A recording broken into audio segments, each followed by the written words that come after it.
জামালপুরের বকশীগঞ্জ পৌর শহরের আবু সাইদ ও প্রেম কুমার ডোমের পরিবারের মধ্যে জমি সংক্রান্ত বিরোধের জের ধরে বকশীগঞ্জ থানার অফিসার ইনচার্জ ওসি খন্দকার শাকের আহমেদের বিরুদ্ধে প্রেম কুমার ডোম যে মন্তব্য করেছেন তার প্রতিবাদে 24 ফেব্রুয়ারি সোমবার সকালে প্রেস ব্রিফিং করেছেন ওসি খন্দকার শাকের আহমেদ। তিনি বকশীগঞ্জ থানায় নিজ কার্যালয়ে এই প্রেস ব্রিফিংটি করেন। বকশীগঞ্জ পৌর শহরের পুরাতন গরুহাটি এলাকায় ব্যবসায়ী আবু সাইদ ও মিজানুর রহমানের সঙ্গে প্রেম কুমার ডোম নামে এক ব্যক্তির দীর্ঘদিন ধরে জমি নিয়ে বিরোধ চলে আসছিল। এর জেরে 19 ফেব্রুয়ারি বুধবার দুপুরে ব্যবসায়ী আবু সাইদ ও মিজানুর রহমানের ব্যবসা প্রতিষ্ঠানে রামদা ও শাবল সহ নানা দেশীয় অস্ত্র নিয়ে হামলা চালায় প্রেম কুমার ডোমের লোকজন।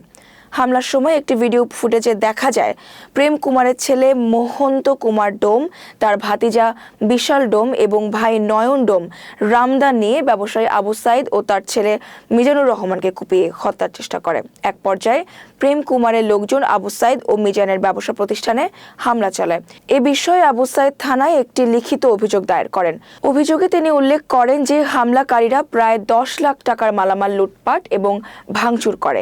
এই ঘটনায় প্রেম কুমার বিভিন্ন সামাজিক যোগাযোগ মাধ্যম এবং সংবাদ মাধ্যমে বকশীগঞ্জ থানার অফিসার ইনচার্জ খন্দকার শাকের আহমেদের বিরুদ্ধে নানা আপত্তিকর মন্তব্য করেন। এর প্রতিবাদে 24 ফেব্রুয়ারি সোমবার সকালে প্রেস ব্রিফিংয়ে বকশীগঞ্জ থানার অফিসার ইনচার্জ খন্দকার শাকের আহমেদ বলেন, প্রেম কুমারের বক্তব্য সম্পূর্ণ মিথ্যা, ভিত্তিহীন এবং বানোয়াট। তিনি আরও বলেন, প্রেম কুমার পুলিশ বাহিনীর বিরুদ্ধে অসত্য মন্তব্য করে পুলিশ বাহিনীর সুনাম ক্ষুণ্ণ করার চেষ্টা করছেন। ওসি ওই মন্তব্যের তীব্র নিন্দা জানান। প্রেস ব্রিফিংয়ে হিন্দু সম্প্রদায়ের প্রবীণ নেতা শ্রী রমেশ কর্মকার ও অনুপ কুমার সেন সহ অন্যান্য ব্যক্তিরাও উপস্থিত ছিলেন। প্রেম কুমার ডোম সম্ভবত ওনার নাম, উনি একটা মন গড়া বক্তব্য দিয়ে গেছেন, সেটা প্রচার করেছে, যেটা আসলে এই আপনারা দেখতেছেন যে 5ই আগস্টের পরে বাংলাদেশে একটা অবস্থা চলতেছিল। এমত অবস্থায় বাংলাদেশ পুলিশ যেখানে কাজ করে গিয়ে পুলিশের ভাবমূর্তি উন্নয়নের চেষ্টা করে যাচ্ছে এবং সাধারণ মানুষের সব কিছু স্বাভাবিক করার জন্য, সবার স্বাভাবিক লাইফে চলার জন্য যেভাবে তারা কাজ করে যাচ্ছে এবং পুলিশের এই সময়ে পুলিশের ভাবমূর্তি ক্ষুণ্ণ করার লক্ষ্যে বিজ্ঞ আদালতে উভয় পক্ষের জমি নিয়ে মামলা চলমান। সেই প্রেক্ষিতে আমরা কারো পক্ষ না, আমরা কোনো পক্ষ যাওয়ার মতো না। আমরা পুলিশ কারো দোকান দখলে সাহায্য করি না, কাউকে উচ্ছেদও সাহায্য করি না বিজ্ঞ আদালতের ওয়ার্ডার ছাড়া।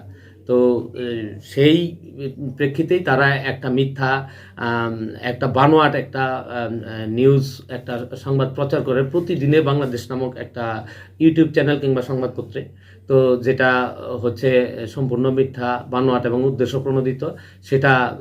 সেটার আমি তীব্র প্রতিবাদ জানাচ্ছি এবং এর সাথে এই বিগত ফ্যাসিস্ট আমলের কেউ জড়িত কিনা সেটাও খতিয়ে দেখা হচ্ছে।